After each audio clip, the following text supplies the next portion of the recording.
right. Hello, world. Drinking with a duck, gaming addiction, and oh god, I don't even know where to begin. Quite frankly, I'm Don. You am I back? Kyko. All these trees was doing something and I lost. I didn't know what was going on. So Kyko, yes sir. AJ. And you are watching Showcase for the week ending Sunday, June 11th, 2023. Let's kick it off.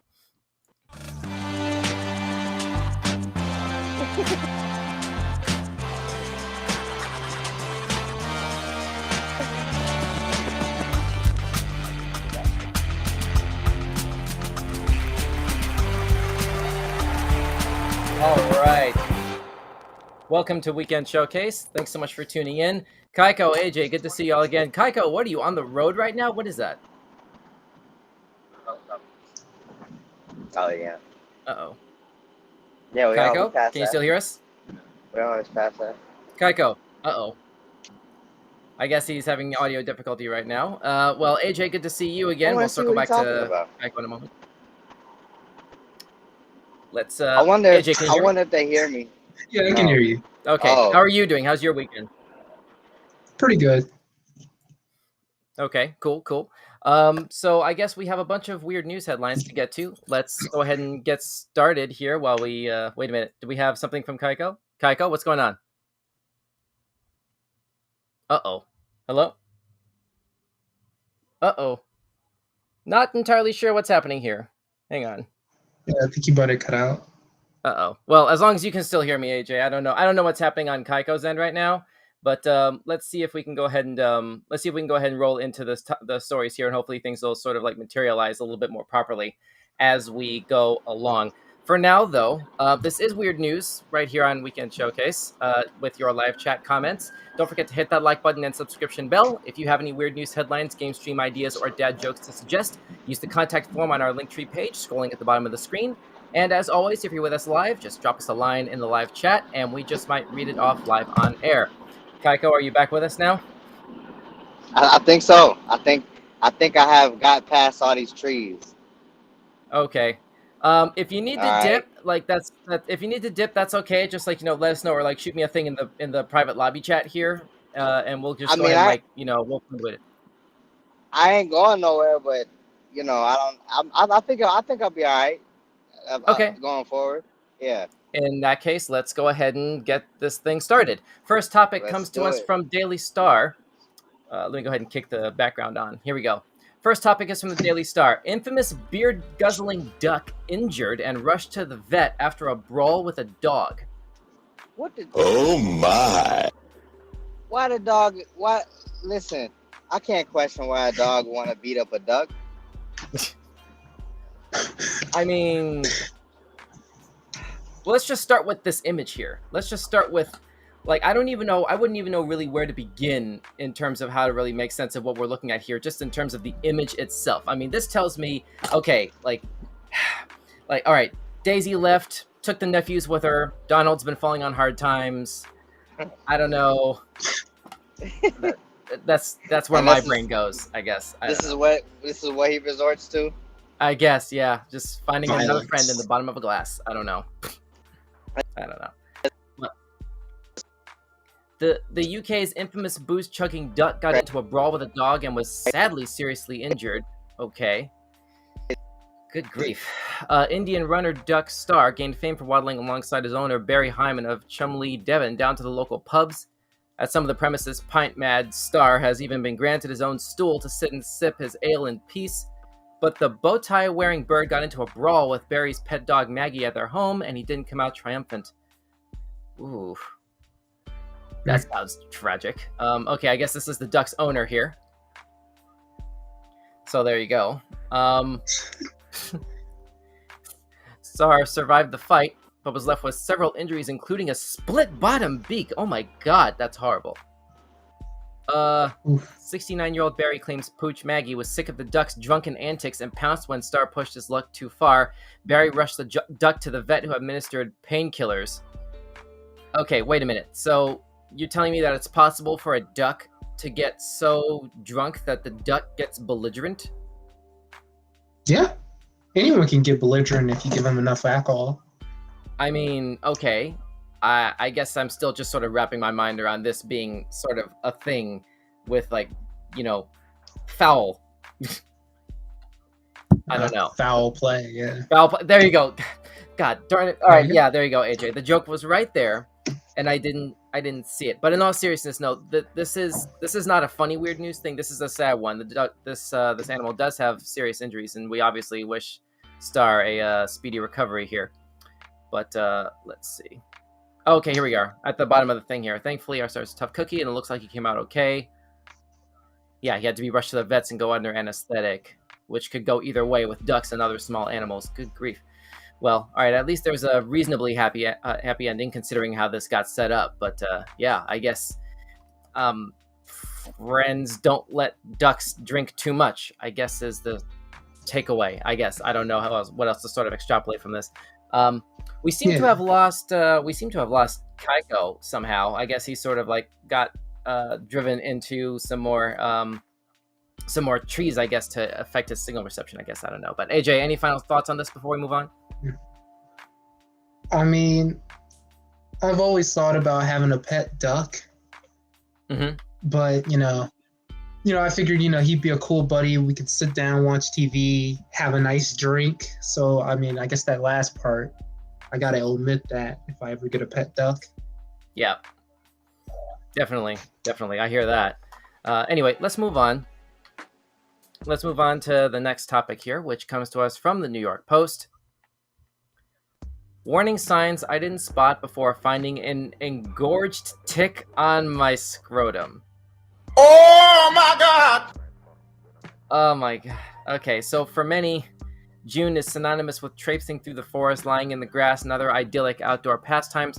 However, this can prove risky in New York, where it's now the height of tick season. I did not know that. Amid a statewide uptick in Lyme and other dangerous tick-borne diseases over the last decade, as well as the ongoing Powassan virus scare? Powassan virus. I don't even know what that is. Hold on one second.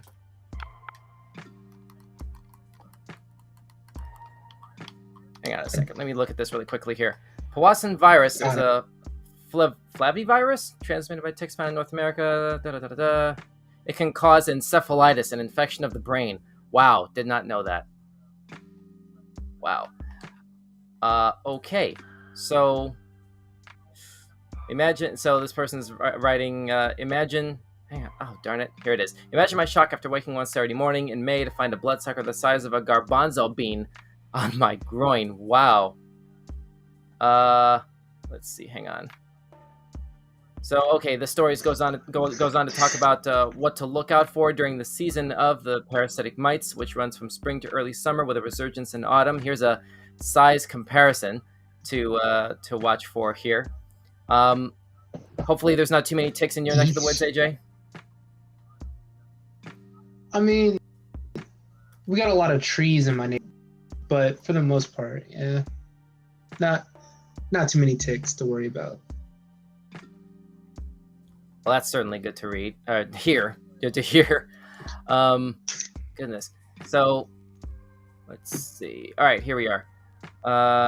Engorged ear tick. Trying to find more specific information. It's basically just talking about, the story's talking about a bunch of more specific information about the nature of this particular case. Let's see. So, I hope I got to my second homes. Okay. So, okay. So New York apparently is also ground zero for tick-borne pathogens. It accounts for 95% of New York State's cases of Lyme disease. Let's see. Over the past decade, New York State has seen an average of 6,700 new cases of Lyme diseases each year, with over 8,000 in 2019 alone, initially associated mostly with Long Island. This insidious microbe has fanned out to the furthermost corners of the Empire State. It's gotten to the point where you can get Lyme disease in Buffalo and at the top of the Adirondacks. Well, I guess the takeaway here is make sure that you've got yourself sort of like, sleeved up. You got your socks tucked inside. Your pants legs tucked inside your socks, right? And whatever you gotta do. Let's see. We have free coffee, which, if I remember right, I think this free coffee person in the chat, in the live chat on YouTube, I think that's Kyko.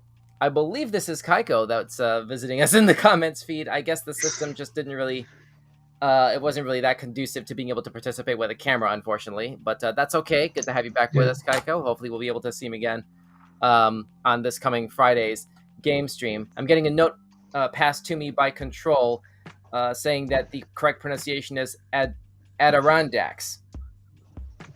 Did I get that right, Control? I think that's silence. I'm going to go ahead and take that as meaning that's yes. Okay, so Adirondacks. There you go. That's the correct pronunciation of that. We're going to go ahead and go with that. Hopefully that's correct. So anyway, and if you need more information on this, like maybe if you're in a high tick presence area of the country or wherever you are, and you need more information on this, just use your starting point. Use that as your starting point. The description at the bottom of this video here on YouTube or Facebook, where we list the sources for this and all of our other topics. So there you go. Let's go ahead and move on. Next item on the docket comes to us from the New York Post again. Teen drains family's savings. Oh, come on, get out of there. Come on. There we go. Teen drains family's savings of $64,000 by buying mobile games. What the? Yeah, that seems like a bit much. I don't think you're supposed to purchase everything, like every piece of downloadable content for every game you own, all at once. I don't think that's the sort of thing that you're normally supposed to do there. AJ, what's your first reaction to this? I mean, my thing, I don't like mobile games, not at all. But I mean, $64,000, that's a crazy amount of money. Like, I mean, if my kid were to do something like that, I mean, I'm taking everything in his room. You know, we're taking everything, and he's just gonna sleep on a mattress on the floor for like a week or so. You know, let him know what it feels like when $64,000 worth of stuff in your room disappears, much like how it disappeared on my credit card. Well, see, that statement is kind of based on the supposition that your kid would have, your hypothetical kid, would have $64,000 worth of stuff in order to sort of feel that. Not to mention, don't forget, you missed the part about making sure they mow a lot of lawns and sell a lot of lemonade or like whatever they got to do to recoup that money for your bill. Am I right? Yeah. There you go. We have another comment here. Control, can we put that up? You got it? Here we go. Yeah. It's Kyko again. I paid $100 in total for Pokemon Go. It couldn't be me. Yeah, not at once, man. I can't. Like, was this all at once or just over the sum total of like the whole time that you've been on Go? I don't know. Brain Spaz. Hey, Brain Spaz, good to see you again. 1 week of punishment for $64,000. Not enough. Yeah, thank you. Basically, like you got to like. How do you sort of? I think it's. I'm trying to remember. I think it was Eddie Griffin who once made a comment about parenting. Like, pain gives you a memory of what not to do. Like, in the context that statement was made, he was talking about spanking the child. We're not gonna like. I'm not even necessarily going that far with it, but it's like it's depending on who you talk to. You know, we don't need to get into that. But you know, the child needs to sort of understand what was done, right? I mean, AJ? Yeah, sure. You know, he's got to learn his lesson. Mm-hmm. And he'll learn it over the course of, you know, that week. Because I'm going to make that 1 week that they're spending in trouble is going to be like basically, he's going to wish he had been in prison, you know, compared to, you know, the amount of like, think about it. You get up from your bed or your mattress and you're looking around the room and you see nothing. You go to the bathroom and there's nothing, no toothpaste, no toothbrushes, nothing like that. You know, just the feeling of the absence and like the whole like incompleteness, I guess, of existence at that moment. Yeah, there you go. Go to the bathroom, no toilet paper, no towels, don't dry off after a shower. Perish the thought. So we have a thing from Kyko as free coffee on YouTube here. Over the whole time of Pokemon Go existing, he spent $100 on that whole game. Okay, but yeah, that child would have to wear a muzzle and clown wig every day for the rest of his life. yeah, he's got to know he's a clown. Just fit at 64. Like, I guess we're going straight past the dunce cap phase and just going straight into just straight up clown makeup. And, you know, just like, wow. I don't even know where to begin with that one. I can't even imagine having to go to school and face my classmates and my teachers and like everything basically in full clown gear because I basically bought out the whole Fortnite Battle Pass or whatever. You know what I mean? Yeah. I don't know. That's crazy. That's crazy. But anyway, a teen in China drained her family's life savings on video games, buying a whopping 64 grand worth of pay-to-play mobile entertainment. Gong Yiwang, I apologize if I'm pronouncing that wrong, mom to the high-rolling 13-year-old, had no clue her daughter was charging her debit card until receiving a phone call from the school, according to Insider. The worried phone home prompted Yiwang to check her bank account, realizing her balance was now a measly 7 cents. Oof. Yuang reportedly discovered that her teenage daughter went on a 5-month spending spree from January to May, which totaled an estimated $16,800 on game accounts and nearly $30,000 on in-game purchases. Wow. Brain spasms the rest of his life. Yeah. I would never let this slide. This is terrible. This is, yeah. Yuang told local TV outlet Elephant News, per Insider, quote, "I've never thought a 13-year-old girl could do this. I'm in a daze. My head feels like it's going to explode." End quote. Yeah, that's a very angry parent right there. Like, a consciously public-facing, furious parent. I'm not a parent. I can't imagine what that's... Go ahead, AJ. I was just going to say, no, I can't imagine it either. You know... Yeah. Do we have any parents in the audience tonight? Like, hey, shoot us a comment. Like, what would you do? What do you think you would do if your child spent 5 figures worth of money against your knowledge, with no knowledge or consent whatsoever, on mobile games? Basically, like, how would you sort of counter that? Like, what would be your next move as the parent? Like, hit us up in the comments feed. Let us know. Let's go ahead and get queued up for the next topic here, which I think, let me see here. I'm going to pull this up here. Yep, we got Fox News coming up next, but this is Weird News right here on Weekend Showcase, live across YouTube, Twitch, Facebook, and Twitter at Weekend Showcase. Thanks for joining and smashing that like button and subscribing or following. Let's take a look at story number 4, which I was just saying comes from Fox News. Man is in hot water with family after teaching teen daughter to gut a fish. Okay. A husband and father took to Reddit to gain consensus on whether he was wrong for making his oldest daughter learn to gut a fish. Reddit user fair_moose4755 said on the AITA subreddit, MI the A-hole, I guess that's a acronym there, all right? Yeah. Reddit. In the water. Man, you show me Hang on, what you got. I have a thing playing here. I'm sorry, hold on. Close that, thank you. That was weird. Anyway, said on the Am I the A-hole subreddit that he is 38 years old, married, and has 2 daughters, ages 13 and 10. When he was growing up, he wrote he had to learn a lot of life skills, and he and his wife are continuing that tradition with their girls. Quote, "My wife and I have been teaching them life skills such as cooking, cleaning, and car maintenance." And his older daughter gets much more hands-on experience, I should have ended the quote earlier, than his younger daughter does. The family recently went camping, and oldest daughter had to make the fire and set up the tent to get the feel for it. Let's see. He says, "I don't see the big deal in learning to gut a fish, but I'm not a teenage girl." And if his daughter wants to eat fish, she needs to know how to gut them. Okay, so this looks like the idea of give a daughter a fish versus teach your daughter to fish. Like, give your daughter a fish versus teach. And it's important to have that understanding, at least be exposed to it enough times. I don't know. I hesitate to make a concrete comment on parenting one way or another here. Like I said, I'm not a parent. Let's see if we have who we have in the comments section here. I think we have a thing from Brain Spaz here. Control, can we put that on screen? Here we go. Brain Spaz says, "I'm on his side. His kid can survive easier than kids who can't catch, much less gut a fish." See. That's good thinking right there. I mean, you got to teach your kid life skills. It doesn't matter if they're a boy or a girl, and tons of groups are out there right now preaching equality. This is equal right here. He's teaching he's teaching his daughter any skills that he would teach his son. Any skills that any person might need to know. Yeah. It's not so certain life skills, certain survival skills. It sounds like you're saying shouldn't necessarily be delineated to purely.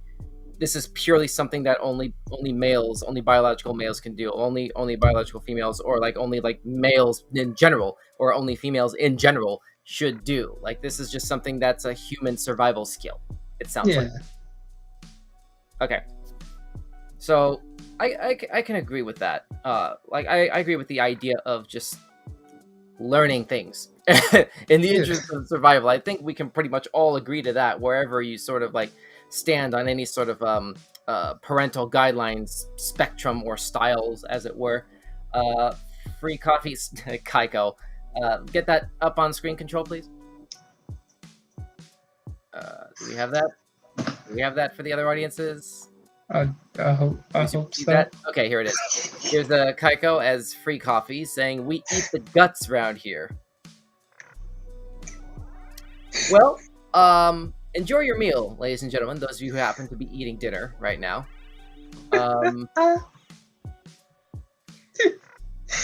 I don't have another sort of response for that, unfortunately. I don't really... I'm trying to remember. I think I went fishing like one time in my whole life, I think. I gotta maybe like try that again sometime. AJ, have you ever gone fishing? Surprisingly, I haven't. Really? Yeah. I suppose might have to make a thing of that eventually at some point, and I might have to like invite you to my fishing class, basically, like when I go to one myself. I guess we'll make that work out. I guess I don't know. We'll figure it out. So anyway, let's go ahead and move along. I think that's it. Oh wait, no, we have another one after that. Control, we have another one after that. There it is. So Ms. D, hey Ms. D, good to see you again. One day she might appreciate knowing how to gut a fish. Yeah, I agree. Maybe I'm a little optimistic in saying that, but I mean, it's a good thing to have in your back pocket. It's one of those things. It's like I like to equate this sort of thing as being like a fire extinguisher. You know what I mean? Where it's a thing that you have, hoping that your situation is never bad enough that you have to use it. You know what I mean? That's kind of like, that's a fire extinguisher to me. And it doesn't have to be a literal fire extinguisher. It can be anything that you would acquire or develop in terms of self-development or self-empowerment skill or whatever, basically, or what you would build, basically, under the auspices of being prepared for the unforeseen, whatever form that may take. So, I don't know. AJ, what's a skill you have that you're most proud of? Before we move on. Shoot. I mean, if I really have to think about it, I would say cooking. Really? What's your favorite thing to cook? All right. For me, my favorite thing to cook is, fried rice is a given. I really enjoy that on a late Saturday night. But so far, I like making desserts. So right now, I'm learning to make tres leches, which is like Mexican sponge cake made with 3 milks. And it's hard learning right now, but eventually I'll get it, and it's going to be amazing. Well, once you've mastered that recipe, I hope you'll share that with us one of these days on one of those 5 minutes videos. Oh, most definitely. Cool. Careful, I might have to hold you to that, because that actually sounds good. But anyway, let's move on. Next item on the docket comes to us from the New York Post. Let's see here. Okay. So, I feed my dates dollar meals. Romance doesn't have to be expensive. A man after my own heart. What? Okay, it doesn't sound like Control is a fan of that. So, Elliot William, age 36, insists that you don't have to spend a lot of dough for an intimate dinner. William, who lives in England, posts grocery hacks, inexpensive recipes, and budgeting ideas to his TikTok page called Cost of Living Crisis Tips, but some viewers are roasting his cheap date meal suggestions. In one of his most popular videos, William shares his recipe for a date night dinner for 2 that he says costs less than $1. Less than $1. How does he do that? He mixes spaghetti with baked beans, salt, and any seasoning available. Oh, this man's a menace. Never mind. He ain't after my own heart. He's a menace. Well, let's see. Can we play this in here? I don't think we can. Shoot, I don't think we can. Yeah, no, that's not good. That's not gonna be. Come on, get out of there, get out of there. Okay. Yeah, that's crazy. Okay. So many viewers argued that while the meal won't break the bank, it might break some hearts. These are some TikToker comments here. No matter in a cost of living crisis, you would not catch me dead mixing beans with spaghetti. Just because you can does not mean you should. Yeah, I'd rather just eat dry pasta. My girl would physically drown me if I served her this. That's. She left me. This is how you break up. Yeah, the consensus is not kind with this. And AJ, it sounds like you wholeheartedly agree with this sentiment so far. Almost definitely. Like he had, like at first they had me. You know, he takes his, like I was thinking he takes his dates to McDonald's, and their like his conversational skills is what really makes it all happen. But now that he said this, I can't believe in this man anymore. Yeah. Okay, here's Ms. D on YouTube saying he doesn't seem to think much of his dates. I don't know about that. This will sound like a devil's advocate perspective, but I'm trying to look at this from all possible sides here. I see what you're going. I see where you're coming from on that, Ms. D, and thank you for the comment. That it sort of is an indirect indicator of how prepared he is and how much he cares about the outing or the rapport generated with this person that he's going out with, right? Yeah. But at the same time, how much do we value the experience as opposed to what it takes in terms of resources or money or like whatever sort of sense of tangible value or whatever, what that served as the conduit to making that experience happen? Is it not worth the experience to be with this person who like thought enough to make something happen? I don't know. No. I don't know. I'm just trying to help us sort of like think this through. I mean, AJ, am I alone on this? Like, feel free to disagree. It's okay. No. So like, I mean, for the most part, I don't think where you go on a date matters that much, or things like that. I mean, obviously, probably don't take your date to like a slaughterhouse or take her to the dump or something. Although the dump does have. Wait a minute. What? but the point I'm making is like it matters what happens on the date, not the date itself. So like the conversations that you guys have, like the vibes you share with each other. Mm-hmm. I'll take a girl to McDonald's, show her a nice time, just purely through interacting with each other, not even caring what we have in front of us or what it is we're doing. Especially if it's like a first date, it just makes sense to get to know that person. Now after that, that's when you probably shouldn't be doing stuff like that. Yeah, maybe second date at McDonald's. I'm not sure, bro. I'm not sure the other person's gonna be loving it, so to speak. Brain Spaz, good to see you again, Brain Spaz. I understand affordable, but this guy's beyond cheap. Yeah. We got some comments from Kyko. Control, can we get that up? Where is it? Come on. There it is. There it is. He different. You're not wrong. And this guy won a medal today. Oh. So what would we even call that medal? Like cheapskate of the year? If those are the premises if that's the context that we're awarding this hypothetical imaginary medal with, like what do we even call that? I mean, it's definitely got to be that, or grossest first date meal of all time award. Goodness.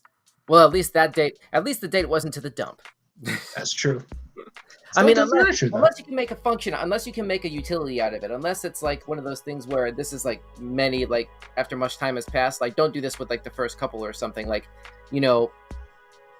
helping her sort of like clean some stuff out from the house and sort of being part of that dump run, maybe, to help like clear out the house maybe, or the apartment or whatever. I don't know. Like, don't make literally just going to the dump being it. I mean, come on. Hey, get a picnic blanket out there and just scenery. No, we're not doing that.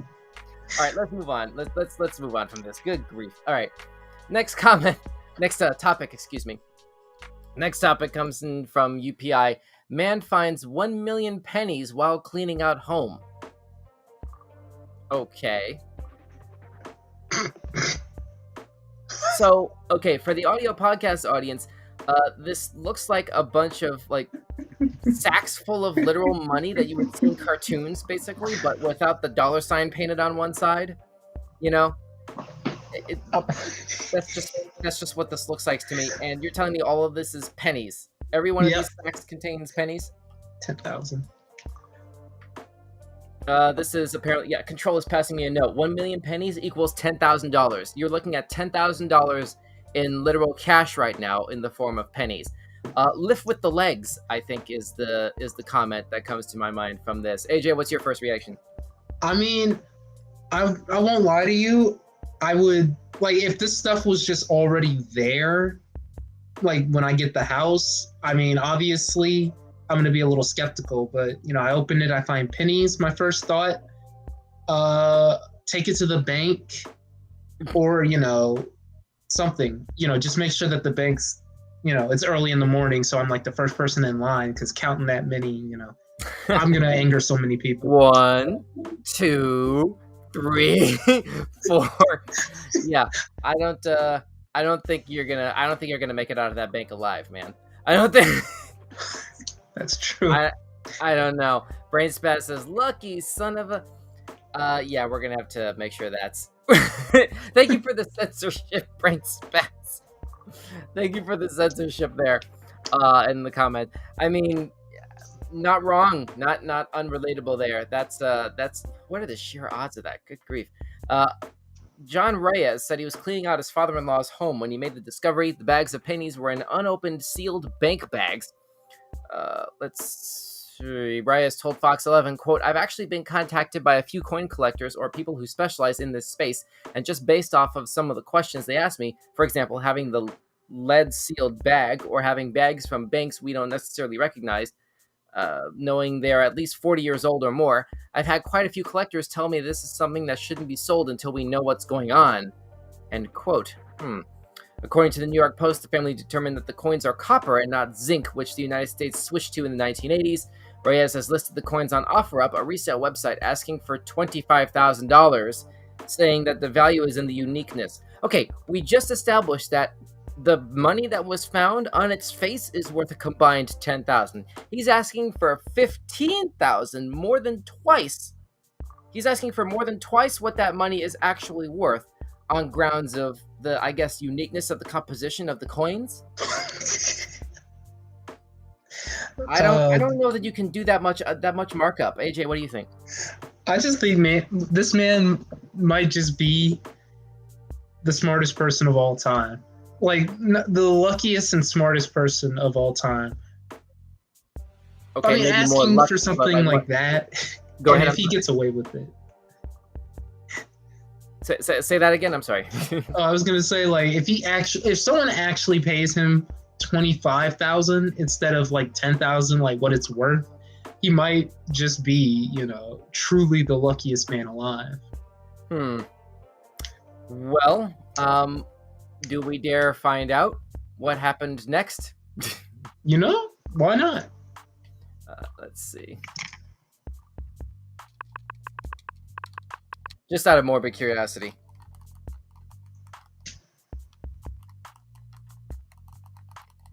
I don't know what. Hang on.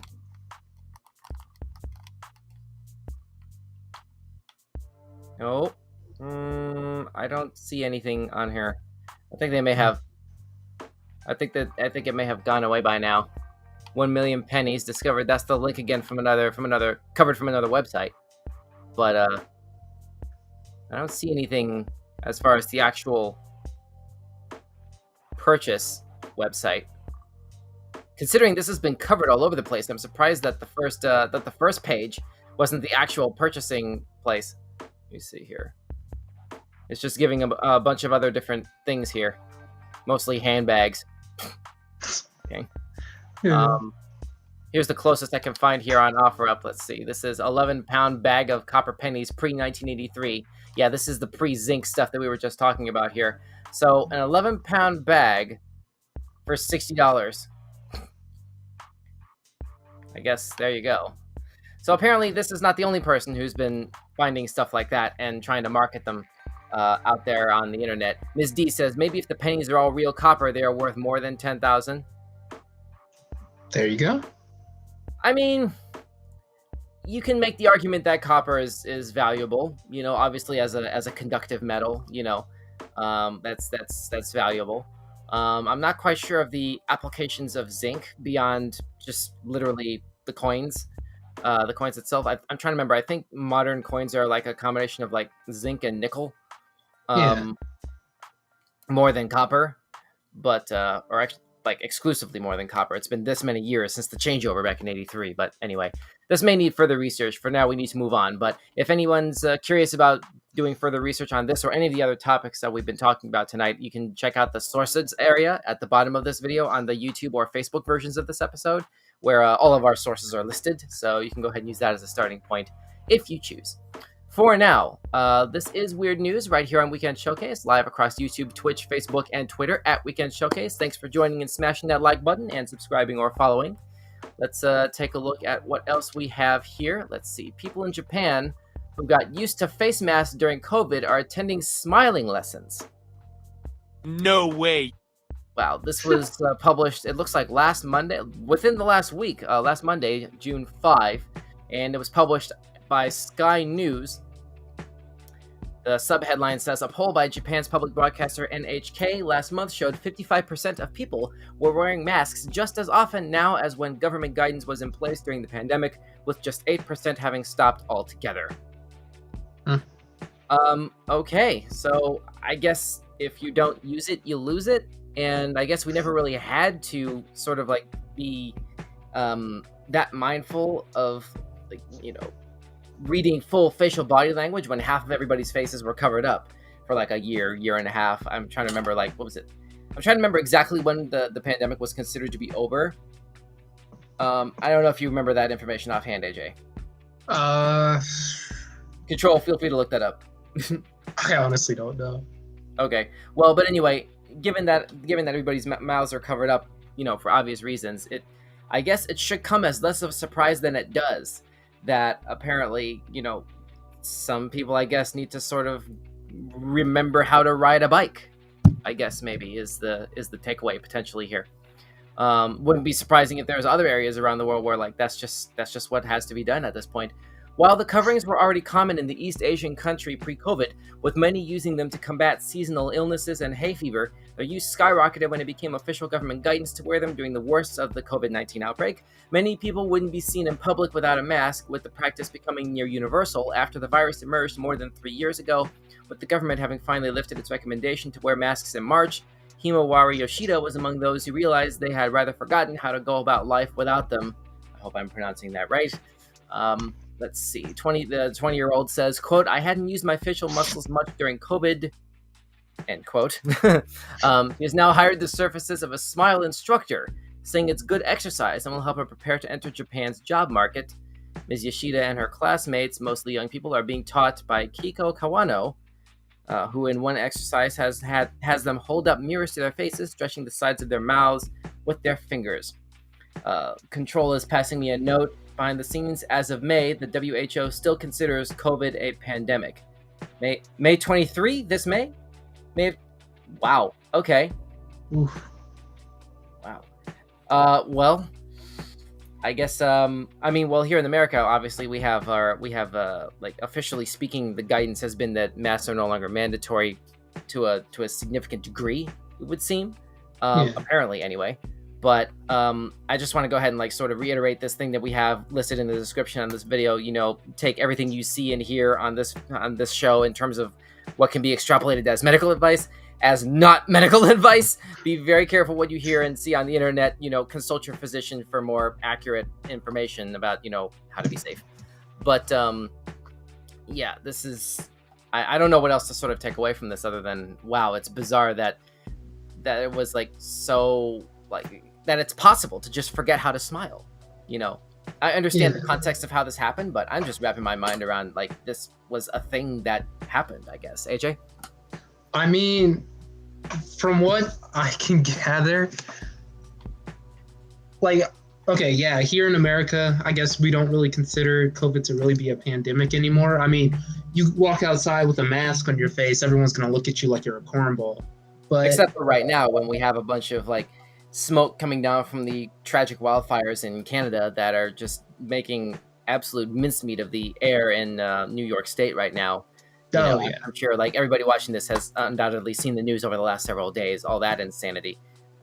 You know, the what is it, the AQI, the air quality index levels, oh yeah, which are better now than they were on say Wednesday or Thursday. But and God, not to digress too far, but the animals that are losing their habitat right now and who have nowhere else to go, at least pets can be brought inside. that's true. You know, so I don't know, like that's where my bleeding heart goes to. You know what I'm saying? Yeah. But anyway, I don't know. Let's try to move on. We have 3 more topics here. Next one comes to us from express.co.uk. Beachcombers warned to take care after strange bubbles appear in the sand on a Welsh beach. Thank you. People who take a wander along a beach in South Wales are being warned about the dangers of quicksand after a beachcomber spotted that unusual sight at the weekend. The phenomena took the form of strange bubbles emanating from a pool in the sand as he was walking along a beach in Porthcawl. The bubbles could be seen in the shallow pool a short distance from the tide at Rest Bay. Soft sand could be seen in the pool, which contained extremely cold water despite the glorious sunshine. The sand appeared to be sinking, and people, especially children, were being advised to stay away should they encounter it on any beach. Sinking sand, or quicksand as it's sometimes called, usually we know what quicksand is.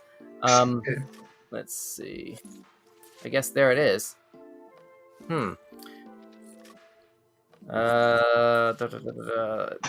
Okay. So it is thought that sinking sand is often caused by an underground spring which discharges groundwater onto the surface.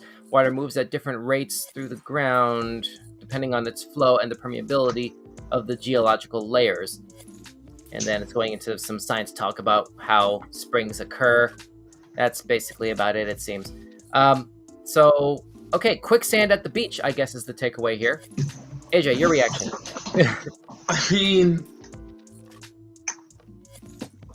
yeah, I'm gonna say if I see some strange bubbles appearing around the beach, I guess my first idea is to book it.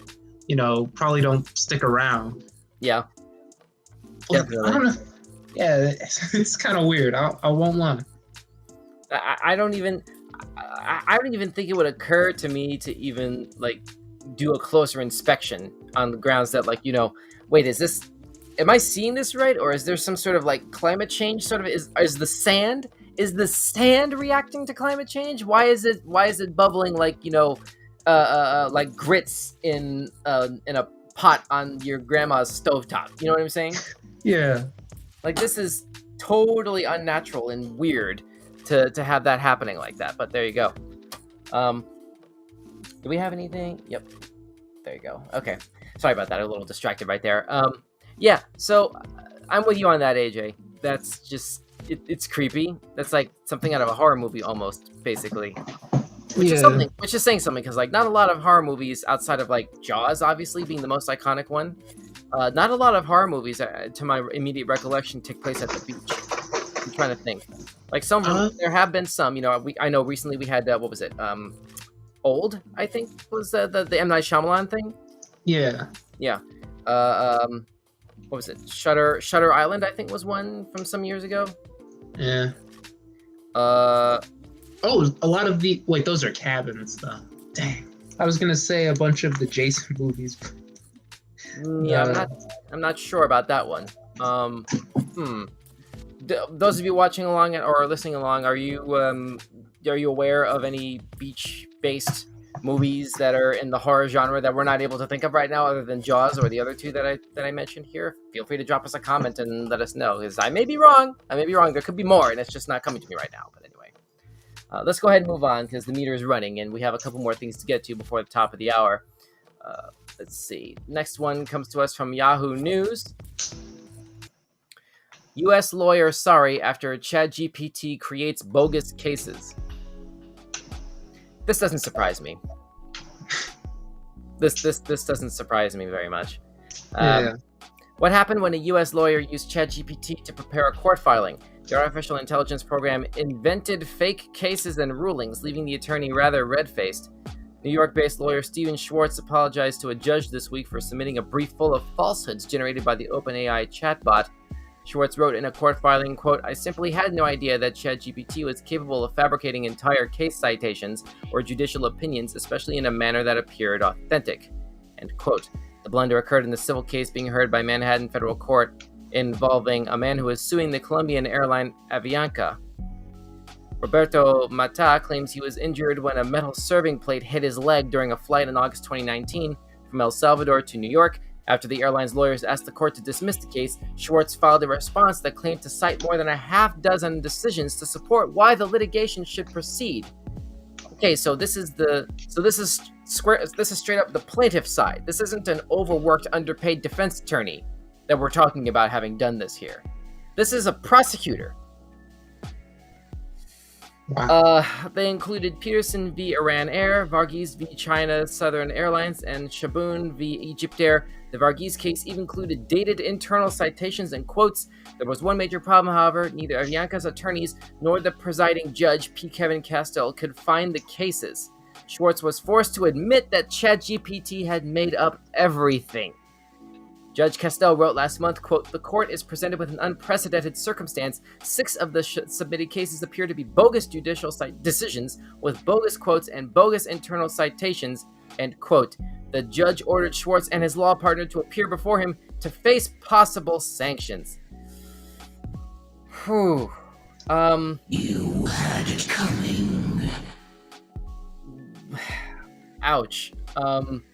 I don't even know where to begin with this, quite frankly. I mean, there are some things. It would strike me that there are some things that are just not really worth trusting bots to handle exclusively, without some semblance of human oversight to sort of make sure that stuff isn't getting made up, where like lives or lots of money are at stake. I don't know. AJ, what are your thoughts on it? I mean, if I hired a lawyer to defend me and I find out he was using ChatGPT to draw up all the help he could get for me, I'm firing him immediately. Exactly. Because how there's memes going around where future doctors are going to be terrible because they're cheating med school with like ChatGPT and like overall cheating and all that. This is like a real life example of that. Well, we don't know this lawyer's age. We don't know like how long they were a member of the were or are. I don't know the current situation of that case, but a member of the state bar.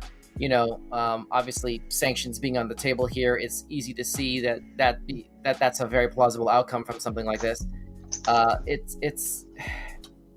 I hear where you're coming from, and I really do agree with you, AJ. Like, this is something that we need to be really sort of like taking more seriously as far as serious conversations about like where and when it's appropriate versus not appropriate to even use AI at all. Like in your example, AJ, you're talking about hiring a lawyer. You're not hiring a bot. You're not hiring ChatGPT. You're hiring a lawyer who went to law school, who passed the bar, and who has experience relevant to whatever your case is, and is able to sort of be the best advocate that you could get, for whatever you're trying to seek, whether it's a defense or justice from your perspective, right? Yeah. Right. So I don't know why this would surprise anybody, really. This just going off of this headline on its face. I'm not sure how anybody this day and age, based on how much we have come to understand in recent months about AI and about ChatGPT in particular, how it could surprise anybody that this sort of thing can happen and have this kind of result.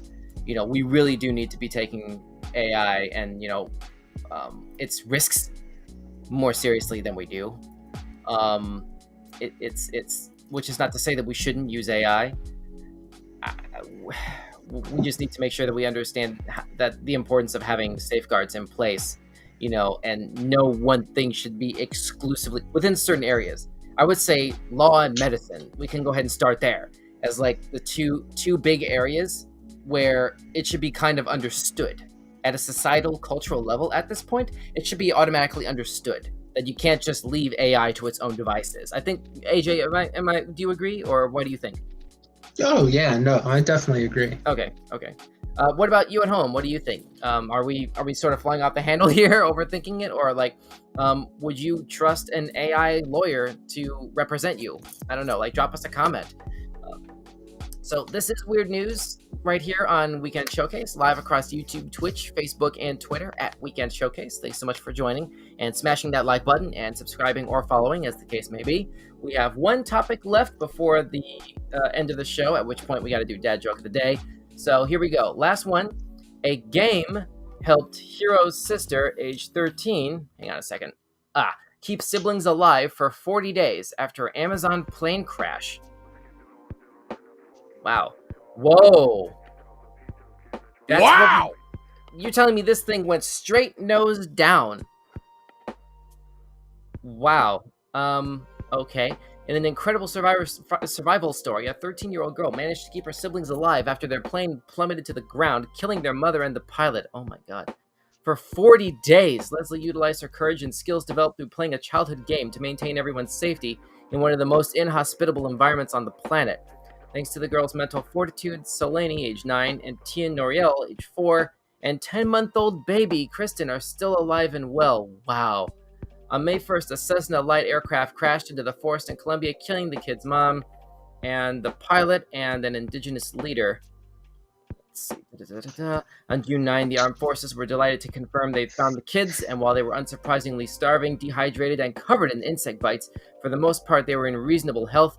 Subsequently, the world has wondered how such a young girl could summon such incredible survival instincts, and now they have their answer. Let's see. Speaking with the local Caracol News Network, Leslie's aunt said that her niece had learned her skills from a survival game where she set up little camps. In addition, she developed a knowledge of which fruit were safe to eat and how to care for a baby. Wow. What is the name of the game here? Let's see. It doesn't say. I guess this thing doesn't say, not even in the comments. Okay. Well, I guess John Moreno, leader of the Guanano, I hope I'm pronouncing that right, indigenous group, explained that the kids had, quote, used what they learned in the community, relied on their ancestral knowledge in order to survive, end quote. The 4 youngsters are currently being treated in the country's capital, Bogota. Okay. Oh, and Control is passing me a note. There's one more article after this. But AJ, what's your reaction to this? I mean, for all the parents that used to say when we were kids that video games aren't going to get us anywhere in life, what do you think now, 13-year-old girls saved the life of her siblings from memorizing a video game? I mean, yeah, but we still don't know which one. We still don't know which one was played. That's the only thing that bothers me about this. If you're going to go ahead and use this as a situation to justify paying attention to, like, the skills and, like, I guess, tactics, knowledge, whatever, that you can extrapolate out of a video game, we should probably begin that conversation with the knowledge of what the source should be. And what better example of what that should be than something like this? I think I figured out what it might be. Minecraft. How do you figure Minecraft is relevant to this? Well, think about it. Survival mode on Minecraft, You got to figure out how to survive for days without, much material on your person. You got to go out and gather to find that. Yeah, but there's no redstone in the Amazon. Like, what do you That's true, but there's tons of other stuff. Bamboo, wheat, eggs. Oh, there's dangerous predators. You got to learn to build a shelter from. There's chickens in the Amazon rainforest. Oh well, we didn't say chicken eggs. I just mean eggs. Well, I mean, I don't know, like, what kind of species there would be, like, that a bunch of kids left to their own devices would be able to. I don't know. This may need further research, but those of you who are curious to learn more about this or any of the other topics that we've been discussing tonight, feel free to check the sources area at the bottom of this video on YouTube or Facebook for this link and all of the other topics that we've been talking about. Let's see. I think we have a thing from Ms. D in the comments. Here it is. Okay, a survival game can be helpful. War and crashing cars games, probably not so much. I mean, war is helpful for the military, I guess. Crashing cars, yeah, that's fair. So I guess we're Unless saying if demolition. you're actually aiming for a career in the military. Yeah. Like Call of Duty. Lots of military people play Call of Duty sometimes just to keep their senses sharp, like their focus. I mean, depending on who you talk to right now, Call of Duty is a bit of a dangerous place right now with the hacking that's going on. I don't know if you've been reading about that. No. Okay. First time hearing that. Yeah, there's been a bunch of stuff about that in recent months. So I don't know. Take all that with a grain of salt and make sure you do your research into any of this sort of stuff. Basically, don't take our word for it. But anyway, I think that's basically. Let's see. We do have one more here. Let me try to go ahead and get this set up really quickly here. Whoop, hang on. We have one more topic that we need to get to before this shuts down all the way. Let me see here. How do we? Hang on one second. Thanks so much for tuning in to Weird News, by the way. Here on Weekend Showcase, we have a thing about what was it? Crocodiles? Something about crocodiles. Oh, virgin birth alligator. That's what it is. I don't know how I missed that. Let's see. Oh, that's a fair Steve point. Says war games aren't helpful for a little kid to be able to save his sibs. I take your point. Misty. Thank you for the comment. That's a fair point. That is a fair point. Let's see. We do have one last thing. Here it is. Okay, I'm gonna go ahead and try and pop this up in another tab here, and we should be good to go. All right, there it is. All right, now this is from LiveScience.com. Virgin birth recorded in crocodile for the first time ever. The American crocodile had been isolated in a reptile park enclosure for 16 years when she laid a clutch of eggs. Wow. Scientists have announced the first ever recorded case of a crocodile virgin birth. Get out of here. After a female that had been isolated for 16 years was discovered with a clutch of eggs. The discovery provides tantalizing insights into the evolutionary origins of the trait, potentially shedding light on the reproductive capabilities of dinosaurs.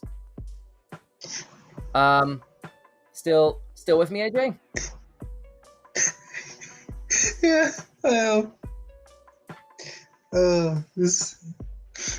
I'm sorry, man. Just two words come to my mind reading this. What? Crocodile Jesus.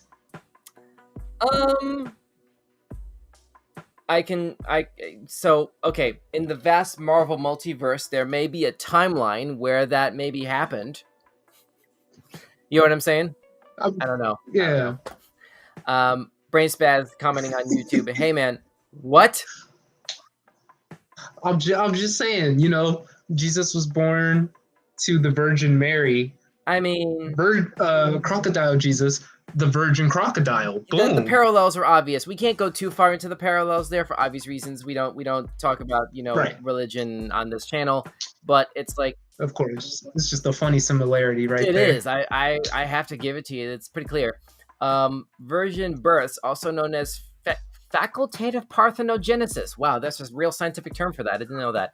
Is a type of asexual reproduction in species that would normally reproduce sexually. Scientists have documented it in birds, sharks, lizards, and snakes in captivity, among other species. Until now, it had never been recorded among crocodilia. That's how you pluralize that? That is, yeah. Wow. Okay. The order that includes crocodiles, alligators, caimans, and wait. How do you pronounce this? Gharials? Gharials? Gharials. Control, can you tell me some phonetics on that, please? We'll move on and come back to that. Get out of here. Good grief. This thing is...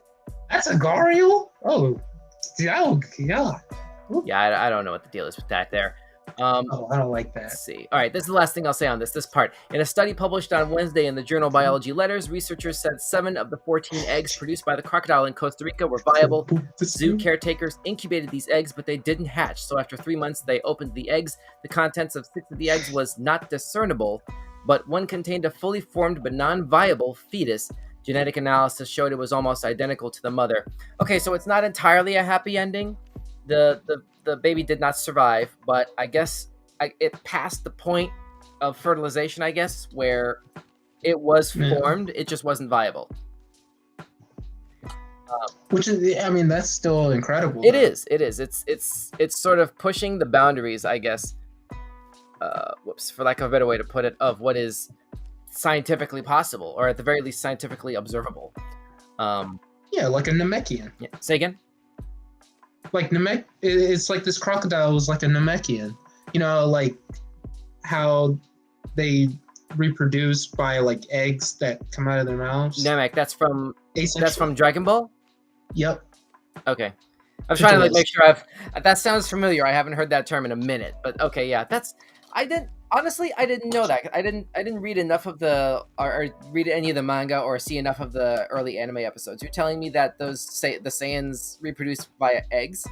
No, not the Saiyans. Piccolo's species, because that's how he was born. Oh. Okay. So yeah. the big green guy with the turban and the big shoulders. Yeah. The homie. Gariel. Yeah, Gariel. Gariel is the pronunciation. I'm being told by Control right now. Those things are ugly. Yeah. So crocodiles, alligators, caimans, and gharials. Gharials. Let's take a closer look at that right quick. Hang on a second. Bro, you don't want to look at it. You already know what it looks like? I had to sneak a peek, and the first words I saw that made me laugh, while I was over here laughing, it said, "Don't boop the snoot." And I just started crying. There it is. Yeah, those are wow.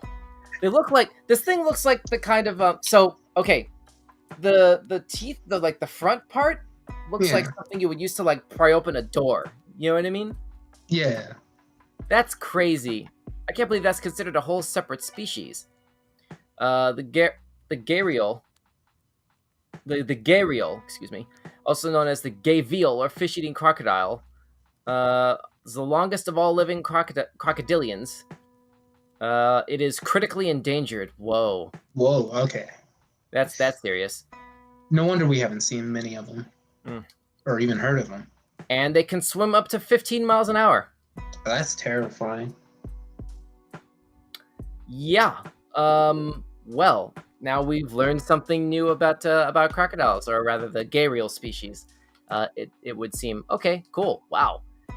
We've covered a lot of ground today. Holy crap. Let's go ahead and wind down. That was our last species for the last species. That was the last subject I meant to say for today. But AJ, what was your favorite topic that we covered today? Let's see. For me, that's gonna be a tough one. You know what?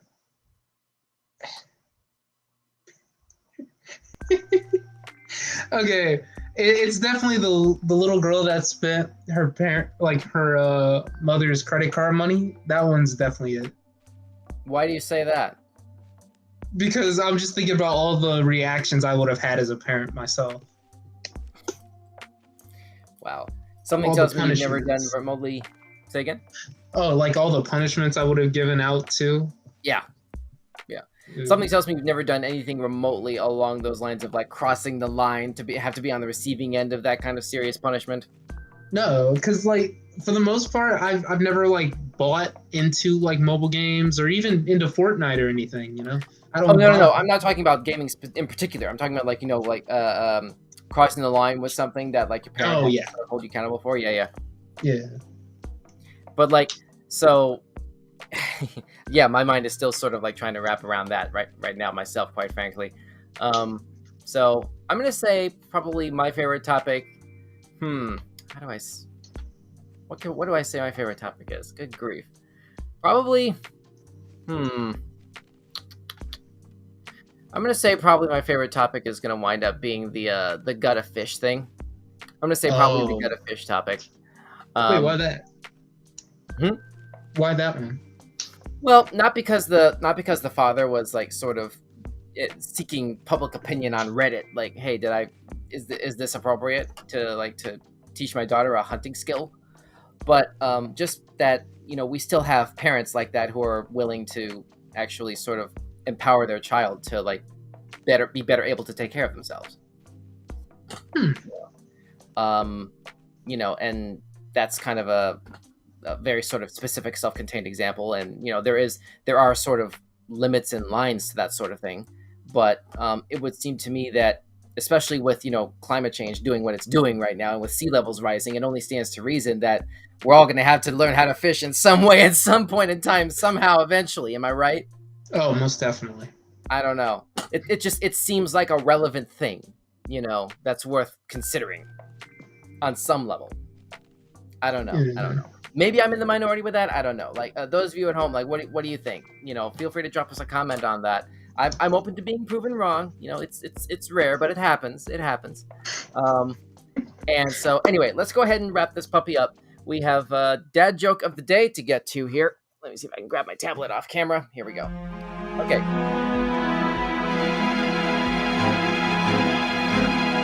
Thanks, Control. That music was very fair.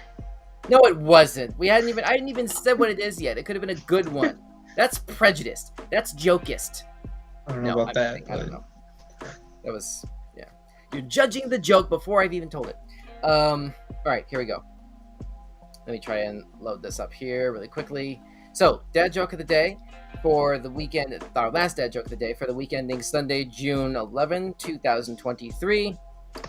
Let's see here. Oh, boy. Okay, how about... No. Come on. Okay. I have to do more than one. Because I'm not sure about this first one. We'll see how this plays. All right. If a pig loses its voice, does it become disgruntled? Oh, that's terrible. Yeah. If only we had the net. Yeah, we'll have to imagine Kyko being here with it. Yeah, all right, let's try this. Here's some stuff. Here's some groaner jokes. All right, let's see. I know we have the new Across the Spider-Verse movie that just came out recently, and actually was really, really good. I saw it last week, actually. Oh, it was incredible, man. Across the Spider-Verse was amazing, but really looking forward to the Beyond one next year. But anyway, so why'd the alternate universe Spider-Man do so well on his driving test? He had the exaggerated swagger of a black teen. No. Oh. Why'd the alternate universe Spider-Man do so well on his driving test? Answer: he's an excellent parallel parker. Haha. Okay. That one's a good one. No, Control. I'll give him that one. Thank you, AJ. See, I know who my real friends are on this channel. Good grief! Come on, Control. Give me a little benefit of the doubt. Jeez, not even a slow clap. All right, no. I shouldn't be so harsh on Control. Like Control's actually been stepping up with the word pronunciations and everything. So thank you, Control, and thank you at home for watching as well. This episode of Weird News right here on Weekend Showcase across YouTube, Twitch, Facebook, and Twitter. That is a wrap. What was your favorite tonight? Control, do we have the theme? There it is. So, what was your favorite tonight? Drop us a comment down below to continue the convo. Visit us at Weekend Showcase on all major social media platforms or linktree/Weekend Showcase. Like, you can see it all in one place. Next episode we have coming up is a game stream this coming Friday at 8:30 p.m. Eastern, 5:30 Pacific. We're looking at Grand Theft Auto 5 Online this time. I can announce that here. We have a very big DLC update release that's coming out for that game on, I'm trying to remember, Tuesday or Wednesday this week. GTA Online is getting a big upgrade, so we're going to go ahead and give that a shot on Friday. Hope to see you then. In the meantime, have a great week. I'm Don. I'm AJ. And thanks for watching. We'll see you next time. Good night. Okay.